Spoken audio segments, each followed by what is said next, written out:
5টা মিনিট পর আমি ফিরে এলাম। আলুগুলো পুরো সিদ্ধ হয়ে গেছে। এবারে একটা সুন্দর স্মেল আসছে এর থেকে, যেহেতু হোমমেড সব মশলা।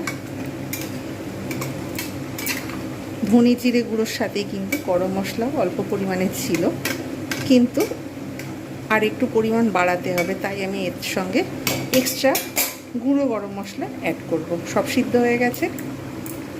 এবারে দেব চিনি পরিমাণ মতো, একটু চিনি টেস্টের জন্য। আর এবারে একটু দেব ঘি টেস্টের জন্য। ব্যাস, স্ট্যান্ডিং টাইম দেব ঢাকনা দিয়ে। তারপর ফিরে আসছি কীরকম হয়েছে। আজকের রেসিপি সয়াবিন দিয়ে আলু দিয়ে তরকারি। আপনারা অবশ্যই এইভাবে বানাবেন। আমার চ্যানেলে আগেও রয়েছে বহু নিচে। সার্ভ করে দেখাচ্ছি, একটু স্ট্যান্ডিং টাইম দেব, তারপর ফিরে আসছি।